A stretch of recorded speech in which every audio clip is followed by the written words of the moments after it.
The cemetery had a rule: no bodyguards past the iron gate. Dorian Voss had made the rule himself 4 years ago on the worst morning of his life.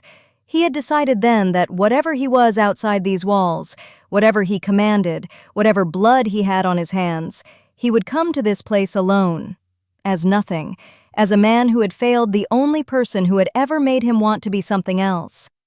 He walked the familiar path without looking at the headstones he passed. He didn't need to look. His feet knew the way by grief alone.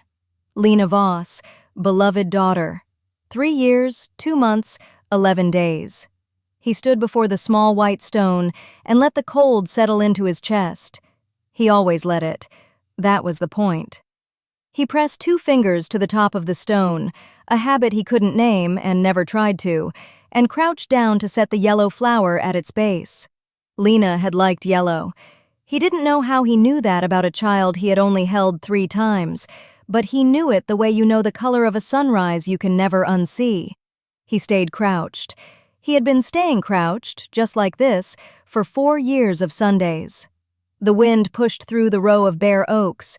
A cloud swallowed the thin October sun. Somewhere behind him, far enough away that it barely registered, he heard the soft crunch of small footsteps on gravel. He didn't turn. Then he heard it. One word. Small, uncertain, wondering. "Daddy?" Dorian Voss went completely, utterly still. The word hung in the cold air like a flame that had no business burning in this wind. He turned. A little girl stood 8 feet from him on the gravel path. She was small, 4 years old maybe younger. Dark hair pulled into 2 uneven pigtails. A red coat, 1 button done up wrong. Brown eyes so large they seemed to hold the whole gray sky in them. She was staring at him. Not at the stone, not at the flower, at him. Her chin was trembling, not with fear, but with the raw, overwhelmed trembling of a child who has just seen something she doesn't know how to hold in her body. Dorian's chest cracked open. He couldn't speak. He, who had silenced rooms full of armed men with a single look, could not produce a single syllable. The little girl took 1 step toward him, then stopped. Her small brow creased. She said it again, quieter this time, more confused. "Daddy?" And then a voice, sharp, panicked, breathless, came from behind a row of hedges. "Iris! Iris! Come back right now!" The woman who emerged from around the hedge stopped dead when she saw him. Dorian Voss stood up slowly. He watched the color drain from her face in a single, terrible second.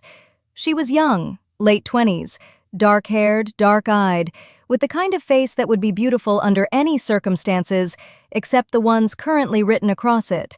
Pure, gutting terror. She snatched the child up into her arms so fast it was almost violent. Iris, that was the name she had said, reached back over her mother's shoulder toward Dorian, small fingers grasping at air. The mother was backing away. Dorian said 1 word. "Stop." She stopped. Not because she wanted to. He could see the war in her body, every muscle screaming run while his voice pinned her feet to the gravel. He looked at the child. He looked at the woman. He said, very quietly, "Who is this child's father?" The woman's jaw worked. Nothing came out. "I'll ask once more," Dorian said. His voice had dropped to the register his men feared most. Not loud, not threatening, just absolute. "Who is this child's father?" Mara Kalen held her daughter tighter, lifted her chin and said nothing at all, which, in its own way, was the loudest answer Dorian Voss had ever heard. Cato waits outside the iron gate. He checks his watch. His employer is 7 minutes late for the first time in 4 years. Mara had been coming to this cemetery for 3 months. She'd told herself it was coincidence the first time. She'd been driving past. Iris had been fussy in her car seat, and the quiet of the place had seemed like it might calm her. She'd carried Iris in through the gate, walked the rows, let the silence do its work. Iris had pointed at the white stone with the yellow flowers and said, with the absolute certainty of a child who knows nothing and therefore fears nothing, "Pretty." Mara had read the name. She had gone cold in a way she still hadn't fully thawed from. Lena Voss. She had known that name. She had known it the way you know a secret that was never yours to carry. She had been 19 when she met Dorian Voss. She'd been waitressing at a private event, the kind of event where you weren't paid to ask questions about the guest list.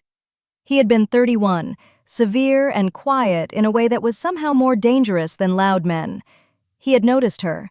She had made the catastrophic mistake of noticing him back. 3 months. That was all it had been. She had ended it herself when she figured out what he was. She had been terrified and proud and righteous about it, and she had walked away without telling him what she'd only just discovered about herself. She had been 8 weeks pregnant. She told herself it was protection. She told herself Iris deserved a normal life. She told herself these things every single day for 4 years, and there were days she almost believed them. And then she had read Lena Voss on a gravestone, and the dates, and she had done the terrible arithmetic. Lena had been born the same month Mara had found out she was pregnant, which meant Dorian had been building a life with another woman at the same time he'd been... She'd stopped that thought. It wasn't the point. The point was that Lena had died. A daughter had died, and there was another daughter, alive and whole, in a red coat with one button done up wrong, who had looked at a stranger in a cemetery and said, "Daddy," with total, devastating certainty. Mara had not told Iris her father's name.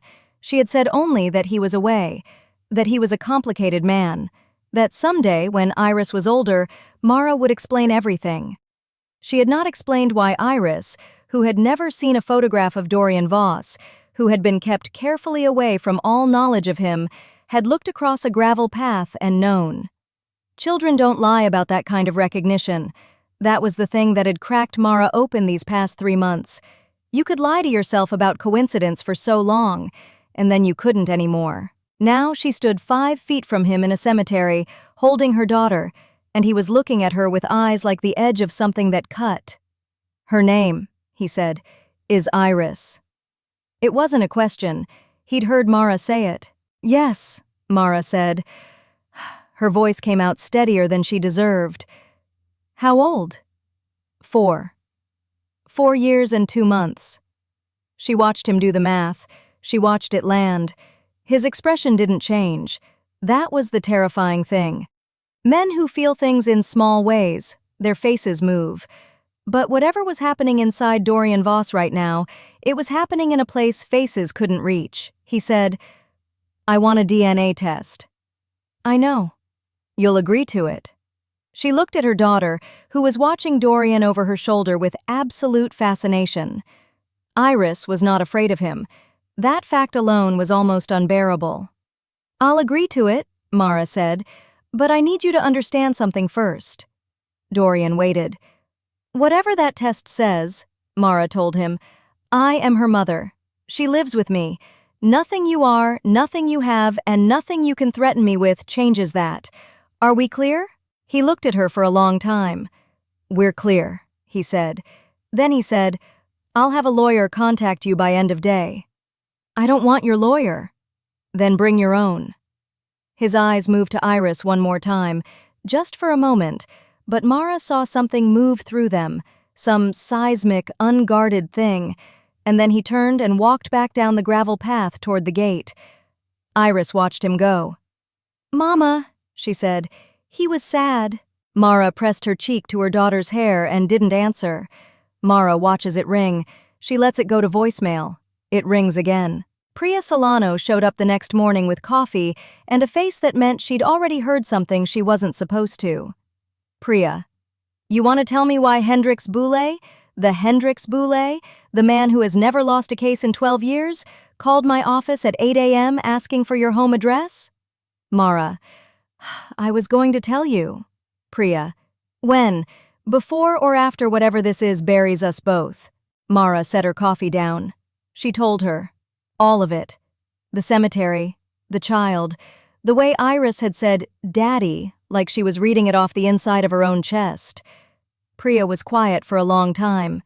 "Priya, you kept a Mafia boss's child from him for 4 years." Mara, "When you say it like that, I say it like that because that is what happened. Mara, Dorian Voss. Do you understand what his name means? There are politicians in this city who cross the street to avoid stepping on his shadow. I know what he is. What you knew 4 years ago is irrelevant. What you need to know right now is that you have approximately 0 legal ground to stand on if he decides to pursue full custody. He won't. Priya stared at her. I looked at him, Mara said quietly, in the cemetery, when he saw her. I don't think he wants to take her away from me. I think he was... She stopped. I think he was just trying to stay standing. Priya softened, barely. That doesn't protect you, Mara. I know. Mara picked her coffee back up. That's why I called Hendrix Boulay back. Wait, you called him? He's expensive, but you said it yourself. I have no ground. I need someone who can build me some. She had one more thing she hadn't told Priya yet, a thing that made the whole situation more complicated in a way that had kept her awake all night. Aldrich Fenmore had called her yesterday morning, before the cemetery, before any of this. He had used her real name and her unlisted number, which meant he had resources she hadn't accounted for. He had said very pleasantly, Miss Cullen, I understand you have a child, a beautiful little girl. I wonder if you'd like to keep it that way. She had hung up. She had been shaking so hard she'd knocked her coffee mug off the kitchen counter. She didn't tell Priya about Aldrich Fenmore yet, because telling Priya would mean admitting that someone else already knew about Iris, and that someone had gotten to her first. And that meant that whatever was about to happen between her and Dorian Voss, it was no longer just about a DNA test and a custody arrangement. Someone was already turning Iris into a weapon.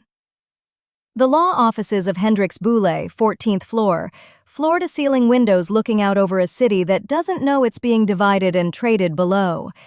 Hendrix Boulay was a small man with enormous glasses and the particular stillness of someone who had heard every secret the city had to offer and filed them all away in neat, neutral rows. He read Mara's file. He read it the way doctors read charts, clinically, without editorial. Hendrix. You're in a difficult position. Mara. Yes.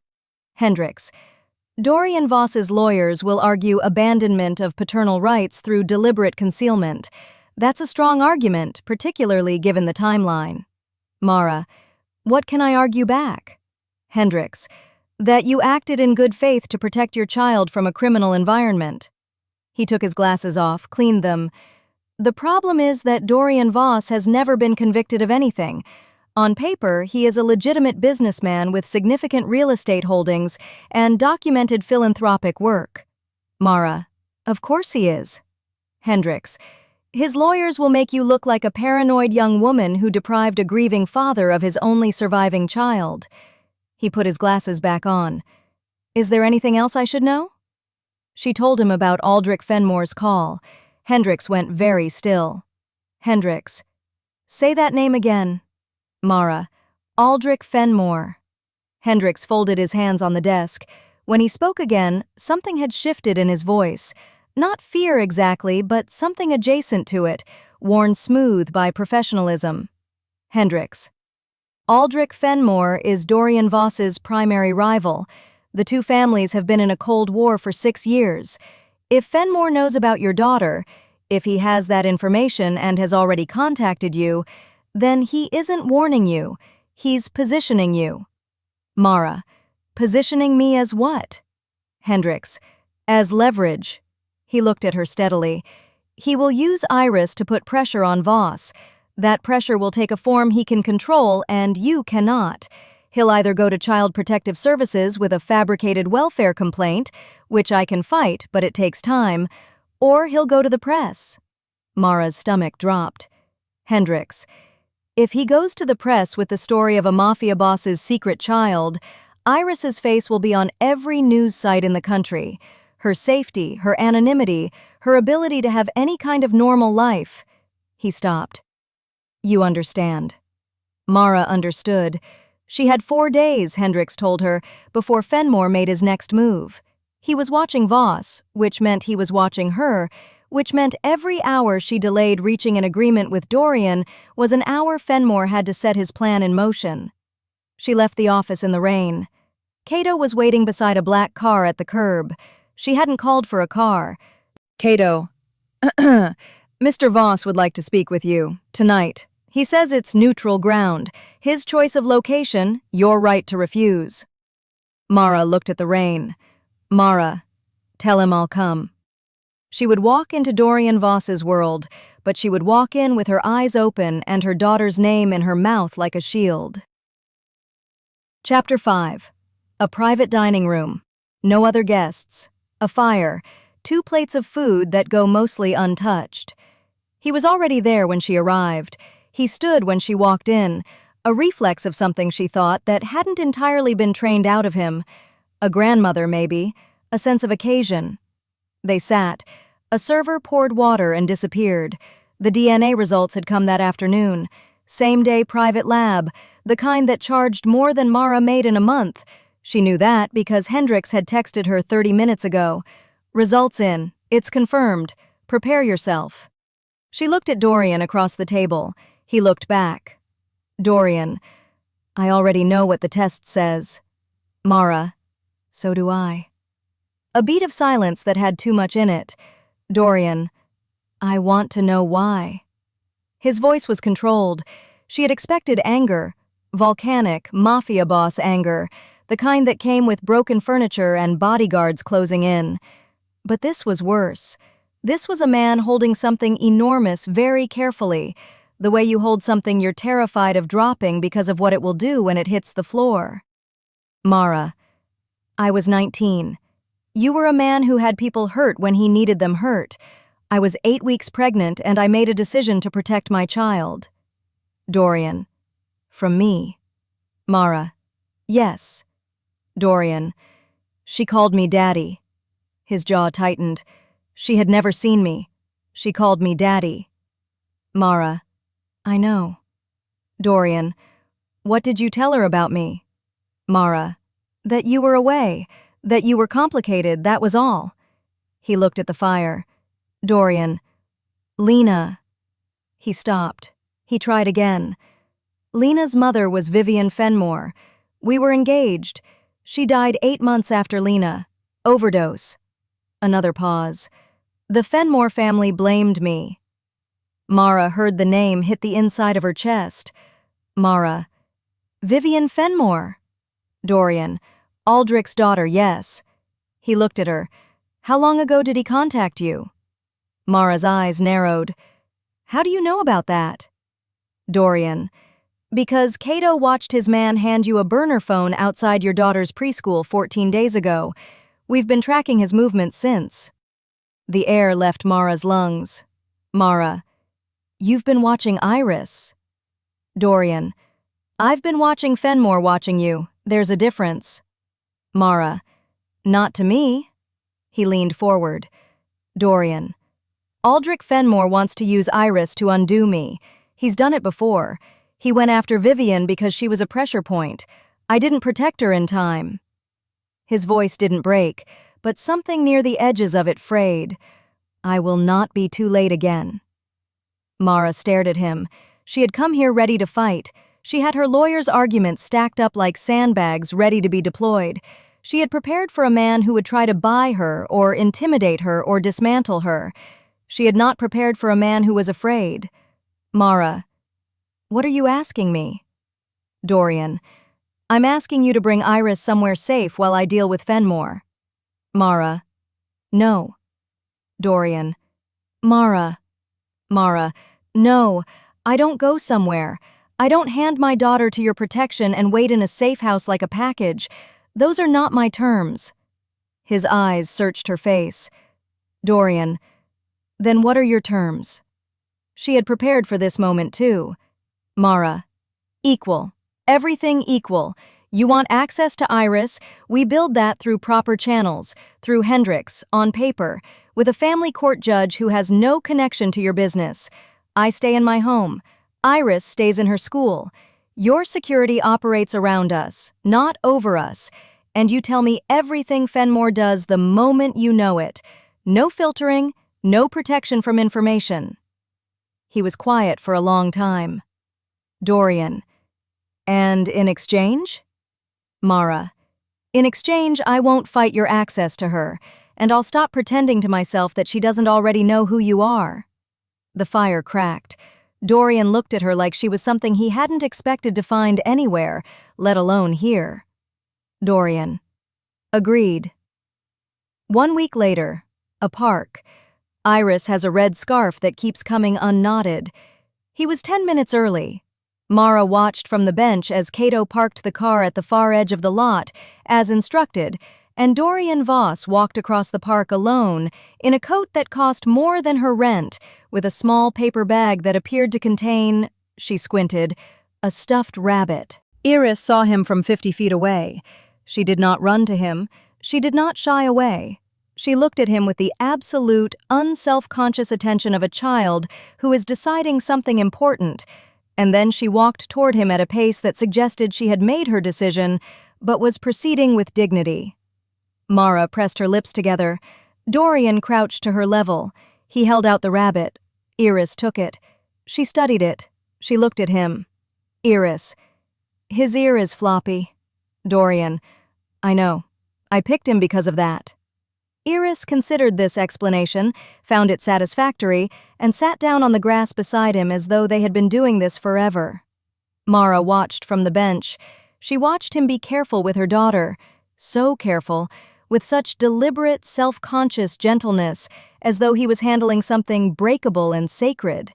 She watched Iris show him things, a stone she'd found, a stick that was exactly the right stick, a cloud she thought looked like a horse.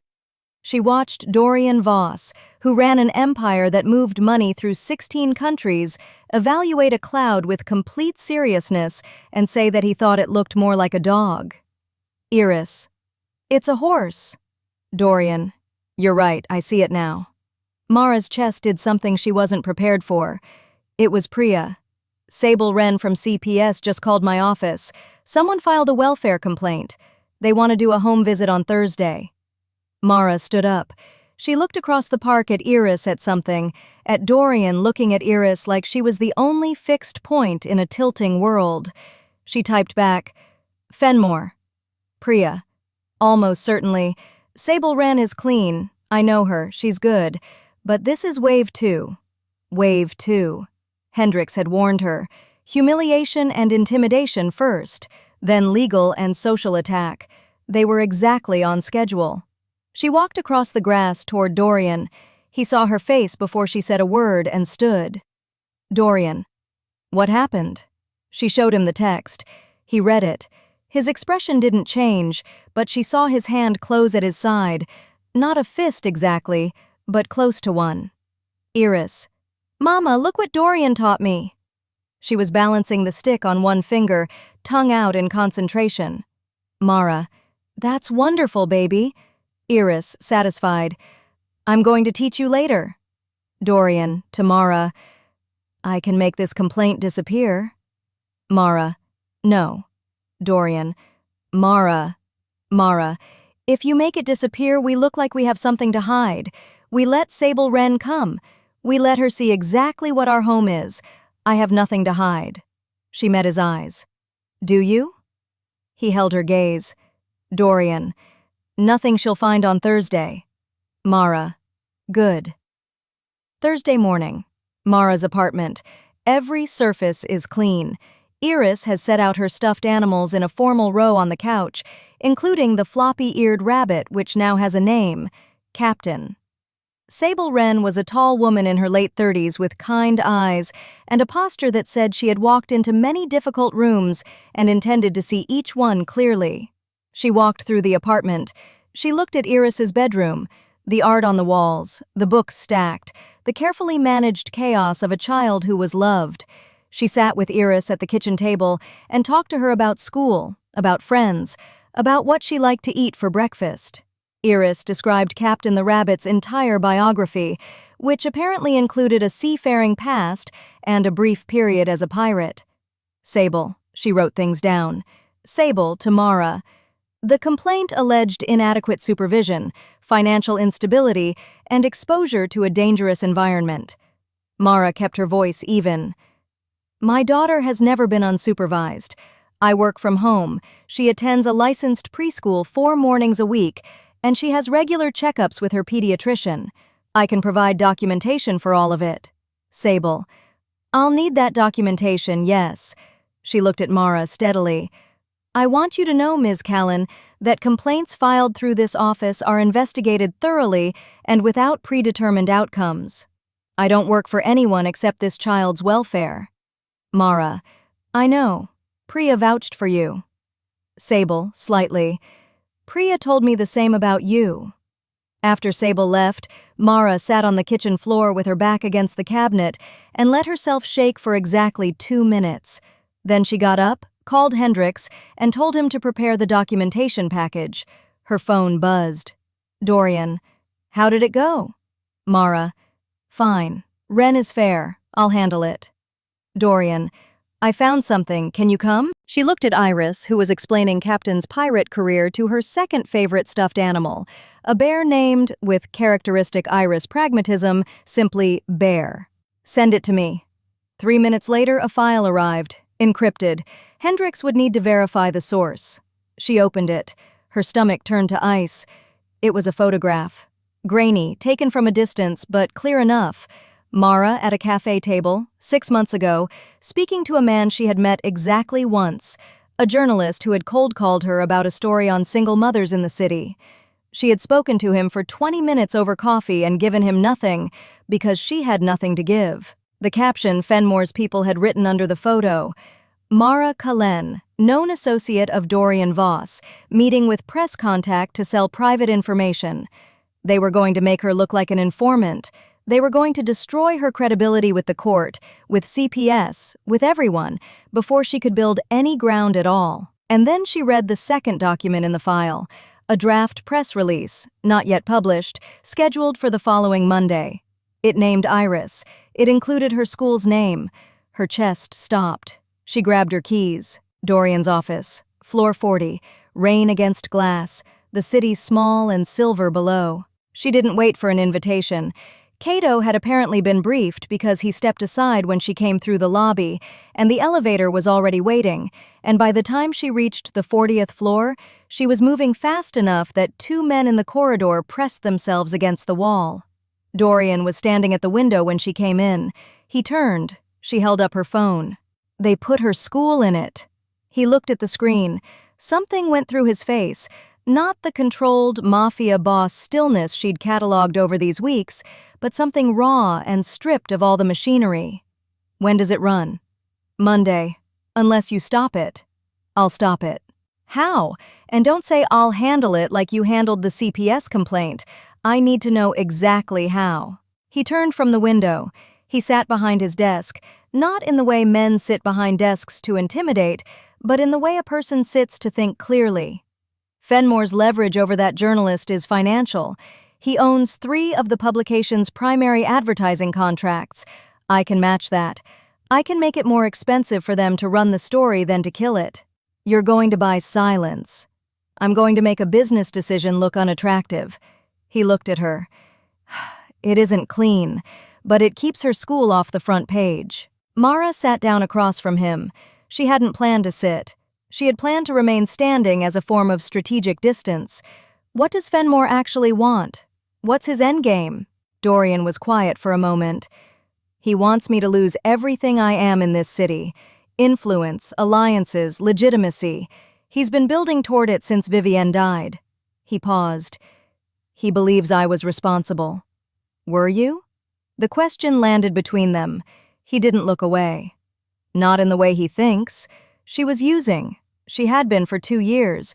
I tried to get her into treatment. She refused. I should have found a different way to reach her. He stopped. That's not absolution, that's just the truth. Mara looked at him. She had spent 4 years building a version of him in her head. The monster. The cold, unreachable man who existed in a world of violence that had nothing to do with her daughter's laughter, or her pigtails, or her clouds that looked like horses. The man across this desk was not a monster. He was a man who had lost a daughter and blamed himself for a woman, and was trying, badly and awkwardly, and with all the wrong tools, to hold on to the one thing left that had his blood in it, and looked at him like he was someone she already knew. We need a different strategy, something Fenmore can't counter. Tell me. We go public first, on our terms. His expression shifted. Not the whole story, just enough. You and I, together, a statement through Hendricks, acknowledging the situation, confirming co-parenting, presenting ourselves as cooperative and stable. We take the weapon out of his hands before he can fire it. That exposes Iris. She's already exposed. The question is whether the narrative belongs to us or to him. He sat with it. If we do this, it changes everything. My enemies will know about her. Your enemies already know. Fenmore made sure of that. He looked at her for a long time. You're not afraid of me. It wasn't an accusation. It was a thing he was working out, something that seemed to genuinely puzzle him. I was afraid of you for 4 years. I can't afford it anymore. Something quiet moved across his face. All right. Your way. Sunday night, the statement goes to Hendricks. Monday morning, it is filed with the family court and simultaneously released to 2 approved journalists. By noon, it is everywhere. Dorian Voss and Mara Cullen confirm they are the parents of a 4-year-old daughter. Both parties are committed to her well-being and are pursuing co-parenting arrangements through appropriate legal channels. Any attempts to use their child as a vehicle for personal or professional agendas will be met with immediate legal action. 30 words had never hit a city so hard. The press release Fenmore's people had scheduled never ran. The journalist killed it himself, 8 hours before deadline, citing insufficient corroboration. No one was fooled, but no one said anything either. Aldrich Fenmore called Dorian at 2 p.m. Dorian put it on speaker. Cato stood in the corner. Mara, who had come to the office to review the family court paperwork with Hendricks, stood by the window. Fenmore, on speaker, pleasant and cold. Well, you've made a move. I've made a statement. You've made a statement that involves a child, my late daughter's replacement, apparently. Mara's jaw tightened. She said nothing. This call is being recorded, Aldrich. Choose your next words accordingly. A pause. You think a press release protects her. It doesn't. It just tells me where to aim. The line went dead. Mara looked at Dorian. He just threatened a child on a recorded line. Yes. That was a mistake. Yes. She saw the smallest thing shift at the corner of his mouth, not quite satisfaction, but something close to the professional recognition that the other player had just made the move that would end the game. Hendricks. Hendricks from across the room, already writing the injunction. But even with the recording, even with the legal machinery spinning up, even with the statement released and the story controlled, Fenmore made his third move that same night. 8:47 p.m. Mara's apartment building. Cato is on the phone. 3 floors above, Iris is being read to by a neighbor Mara trusts, while Mara is still at the office. Gareth, Fenmore's enforcer, had gotten into the building through a maintenance access panel that had not existed on any blueprint Dorian's security team had reviewed. He was not there to hurt Iris. He was there to photograph her. In her home. In her bedroom. To demonstrate that he had been close enough to touch her and had chosen not to. A message written in proximity, in violation, in the specific horror of a parent looking at a photograph of their sleeping child and understanding exactly what it meant. He didn't get the photograph, because Priya had been dropping off dinner for the neighbor and had found the maintenance panel door ajar. And Priya, who had grown up in a neighborhood where nothing good came through doors left ajar at night, had called Cato before she'd even gone back upstairs. Cato had 3 men in the building in 4 minutes. Gareth was found in the stairwell on the 2nd floor. He was escorted out. He was not hurt. That was Dorian's instruction. No harm to Fenmore's people until the legal case was airtight.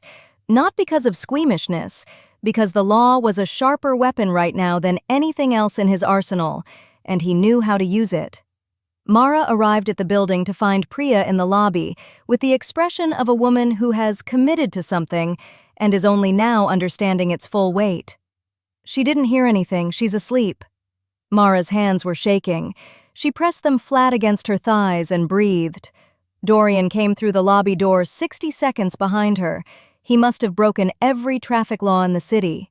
He looked at Mara's face. He looked at her hands. He didn't ask if she was okay. He could see that she wasn't. Instead, he said very quietly, "She is safe. She is upstairs. She is asleep." It was the right thing to say. It was the only thing that worked. Mara breathed. "I need to move you both. Tonight. I have a property. Secure, clean, your name on the lease if you want it. Not my house. Yours. I just want you somewhere I can be certain about." Mara looked at him. 2 weeks ago, she would have fought him on this.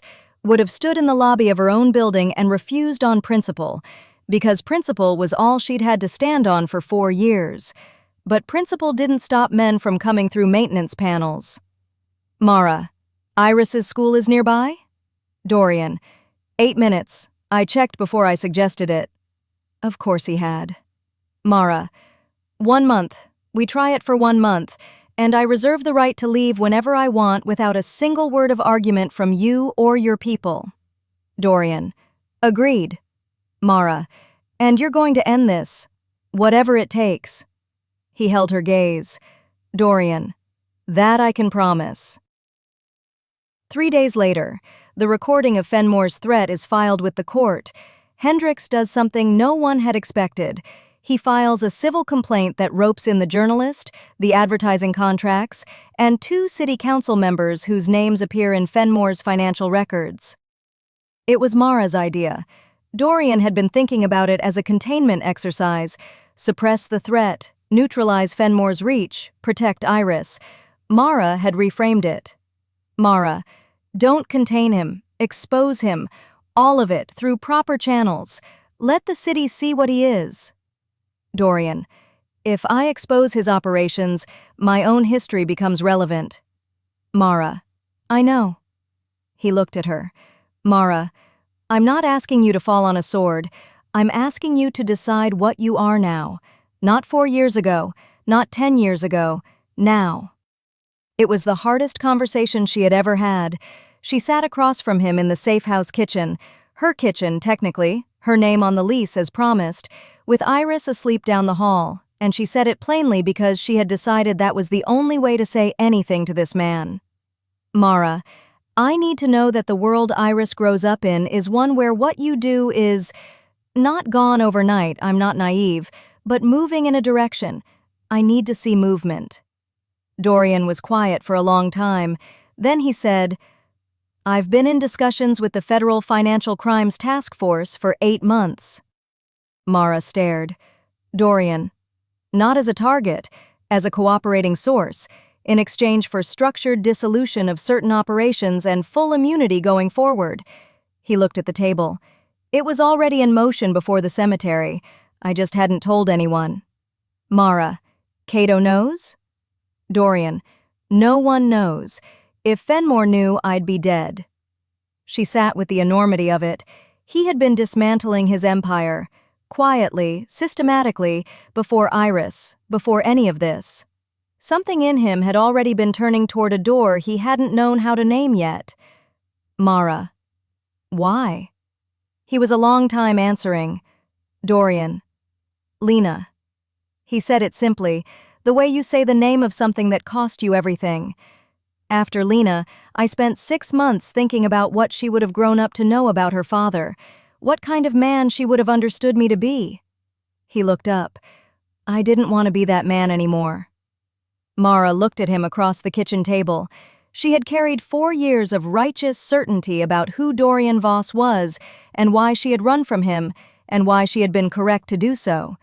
Certainty, she was learning, was the luxury of people who didn't have to look at the thing they were certain about. Mara. Okay. Dorian. Okay? Mara. Okay, we move forward, together. Whatever that looks like, we figure it out. She met his eyes. But you tell me everything. From here on, that's not optional. He nodded. Dorian. Everything. 1 week later, the Fenmore civil complaint has gained traction. 2 of the city council members have retained separate legal counsel. The journalist has recanted on record. Gareth has made a statement to federal investigators in exchange for a reduced charge. Aldrich Fenmore made his final move on a Tuesday. He came in person. This was the thing no one had expected. Not Dorian's security, not Cato, not Hendricks. Aldrich Fenmore, 71 years old, with the particular bearing of a man who had never been told no by anyone he respected, showed up at the family court building where Dorian and Mara were filing their co-parenting agreement. He came with 2 lawyers and a court filing of his own. He was filing for guardianship of Iris, not custody, guardianship, on the grounds that both parents were unfit, Mara for concealment and financial instability, Dorian for criminal association. He was arguing that as the grandfather of Iris's half-sister Lena, he had a familial standing to seek her protection. It was creative. Hendricks, who had seen almost everything, had not seen this. Mara stood in the courthouse corridor and read the filing and felt for one terrible moment the ground open under her. Then she felt something else. She felt Dorian's hand at the small of her back, not possessive, not controlling, just present, just saying, "I'm here. I see what you're seeing. You're not standing in it alone." She looked at him. He was looking at Aldrich Fenmore across the marble corridor with an expression that she could only describe as decided. Dorian walked toward Aldrich, not fast, not menacing, just a man walking toward another man in a courthouse where cameras were mounted in every corner and everything would be recorded and nothing could be undone. Aldrich watched him come. Dorian stopped 3 feet from him. "Dorian, you buried your daughter in Westfield Cemetery, Section 4, Row 12. Aldrich's eyes flickered. "Dorian, so did I." He paused. "That's the only thing we have in common, and it is not enough to let you anywhere near my daughter." He turned and walked back to Mara, Dorian to Hendricks. "What do we need to counter this?" Hendricks was already on his phone, but the counter had already been in motion for 3 days, because Mara had anticipated this, not this exact maneuver, but the escalation, the next wave, and she had spent those 3 days building the case herself. She had documentation of the maintenance panel breach. She had the recorded phone call. She had Sable Wren's preliminary home visit report, which had found nothing of concern and said so in writing. She had character statements from Iris's preschool teacher, her pediatrician, her neighbors. She had 4 years of medical and educational records. She had, above all, a little girl who was healthy and loved, and who could describe her stuffed rabbit's entire pirate career with total narrative consistency. Hendricks filed a counter-motion within the hour. The guardianship filing was denied 2 days later. Aldrich Fenmore left the courthouse without speaking to anyone. He did not look back. It was not, Mara knew, the end of him. Men like Aldrich Fenmore did not simply stop, but he had fired his last large weapon, and it had missed, and the city now had a paper trail that made every future move more costly. For now, that was enough. 6 weeks later, an ordinary morning. This is the hardest scene to write and the most important. Iris was eating cereal at the kitchen table. She had arranged her spoon on the left side of the bowl and her cup of juice on the right, which she had decided recently was the correct configuration, and she was explaining this to no one in particular with the serene authority of a child who has sorted the world into its proper order. Mara was making coffee. Dorian came through the front door. He had a key, that was new, that had happened 2 weeks ago without either of them acknowledging it as the significant thing it was, with a bag from the bakery down the street that Iris had declared the best bakery in the whole entire world after one visit. Iris, "You got the ones with the sugar on top?" Dorian, "I got the ones with the sugar on top." Iris, "Good. You can sit with me." He sat with her. He did not have to be told where the spoon went or how the cup configuration worked. He had been paying attention. He set his coffee on the right side of his own place, where Iris would not put her elbow through it. Mara leaned in the doorway and watched them. This was what she hadn't let herself imagine. Not the drama, not the threat or the legal filings or the cemetery and the terrible arithmetic of grief. This. A Tuesday morning with cereal and bakery sugar, and a man who had dismantled most of an empire and was sitting across from a 4-year-old discussing the optimal placement of breakfast utensils with complete sincerity. Iris. Dorian? Dorian. Yes. Iris. Are you staying? A beat. Mara held very still in the doorway. Dorian looked at Iris. He looked briefly at Mara.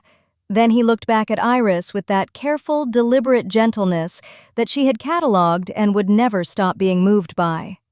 Dorian. That's something your mama and I are still figuring out together. Iris considered this. Iris. Okay, but if you stay, Captain can sleep in the living room. He likes company. Dorian. That's very generous of Captain. Iris. He's very generous. He used to be a pirate, but he reformed. Dorian, without missing a beat. Reform takes courage. Iris. That's what Mama says. Mara. She hadn't planned to. It came out of her without permission, and both of them looked at her, and Iris's face lit up, and Dorian looked at Mara the way she was slowly, carefully learning to let herself be looked at. Not owned, not claimed, not positioned, just seen. Mara. There's enough cereal for everyone. Move over, both of you. She sat between them at the kitchen table. It was an ordinary Tuesday. It was the first one of the rest of their lives. 3 months later. Epilogue. Westfield Cemetery. The same path. A different morning. The yellow flowers were already there. Dorian stopped when he saw them. A small bunch, freshly placed, tied with a piece of red ribbon that he recognized. He looked down. Iris was standing at the base of Lena's stone. She had walked the path ahead of him and Mara because she was 4 and everything was a race. She had her hands clasped behind her back, her head slightly tilted, in the pose she adopted when she was thinking hard about something. Dorian came to stand beside her. For a long moment, neither of them spoke. Iris. Mama said she was your little girl. Dorian. Yes. Iris. Like me. Dorian. Yes, like you. Iris. Did she like yellow? Dorian's throat tightened. Very much. Iris reached out and patted the top of the stone with the flat of her small palm, the same way Dorian always did, which she could not possibly have seen him do before today because he always came here alone. He would think about that for a long time afterward, the way things pass through blood that we can't account for. Iris. I like yellow too. She looked up at him. I think she'd be nice. Dorian crouched down beside her. The morning air was cold. The oaks were bare. Somewhere distant, church bells marked the hour. Dorian. I think she would have liked you very much. Iris nodded, satisfied. She picked up one of the yellow flowers, just one, and carefully, formally, laid it back down in a slightly different position, as if she was adjusting a decoration that needed to be just right. Then she took Dorian's hand, not because she was afraid or cold or tired, just because she wanted to. Dorian held on. Mara stood at the iron gate, watching. She didn't go further in. This was theirs. She leaned her shoulder against the cold iron and let the morning be what it was. She thought about 4 years of decisions and fear and pride and love shaped like a shield. She thought about how the things you do to protect someone can become, over time, the things that cost them something you didn't know you were taking. She thought about Dorian, who had been building an exit from the life she'd run from before she even knew he wanted one. She thought about Iris, who had looked across a gravel path at a stranger she had never seen and called him by his right name. Children, Mara had come to believe, know the things we protect them from knowing. They just wait. They wait until you're ready to stand still long enough to hear what they've been holding. Dorian stood and walked back toward the gate, Iris's hand in his, Iris skipping because paths were for skipping on. When they reached Mara, Iris immediately announced that she was hungry and also that Captain had reformed and therefore deserved pancakes, which was a logical argument that Mara was not in a position to dispute. They walked to the car. The gate closed behind them. Inside, on a small white stone, in the cold October light, 3 yellow flowers lay exactly where they had been placed. Some visits are made in grief. Some visits are made in gratitude. Dorian Voss had been making the first kind for 4 years. Today, for the first time, he understood that some part of every visit would be the second. He buckled Iris into her car seat. She was already telling Captain about the pancakes. He looked at Mara across the roof of the car. She looked back. No words were needed. The city opens up ahead of them. The road is long and ordinary, and theirs.